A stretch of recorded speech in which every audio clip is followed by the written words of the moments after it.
আসসালামু আলাইকুম এভরিওয়ান, নতুন একটি ভিডিওতে আপনাদেরকে ওয়েলকাম। আজকের এই ভিডিওতে আমি আপনাদেরকে দেখাবো এমএস এক্সেলে ইউনিক ফর্মুলার কাজ। তো তার আগে বন্ধুরা, আপনাদের কাছে একটা রিকোয়েস্ট, যারা আপনারা আমার চ্যানেলকে সাবস্ক্রাইব করেন নাই তারা অবশ্যই আপনারা আমার চ্যানেলকে সাবস্ক্রাইব করে নেবেন, আর যারা সাবস্ক্রাইব করেছেন তাদেরকে অসংখ্য ধন্যবাদ।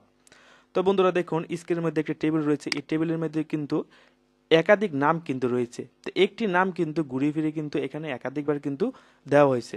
কিন্তু এখান থেকে ইউনিক নামগুলো আপনারা কিভাবে খুঁজে বের করবেন?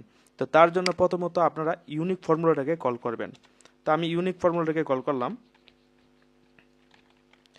এখান থেকে ইউনিক ফর্মুলাটাকে কল করলাম। কল করার পর এই নামগুলোকে আমি সিলেক্ট করে দিব। সিলেক্ট করে দেওয়ার পর ফার্স্ট ব্র্যাকেট ক্লোজ করবো, ইন্টারে ক্লিক করবো। এই যে দেখুন বন্ধুরা, এখান থেকে কিন্তু ইউনিক নামগুলো কিন্তু বের হয়ে গেছে। তো এরকমভাবে বন্ধুরা আপনারা যে কোনো একটি টেবিল থেকে ইউনিক নামগুলোকে খুঁজে বের করতে পারবেন। যদি বন্ধুরা ভিডিওটি ভালো লাগে তাহলে আপনারা আমার চ্যানেলকে অবশ্যই সাবস্ক্রাইব করবেন এবং লাইক এবং কমেন্ট করবেন।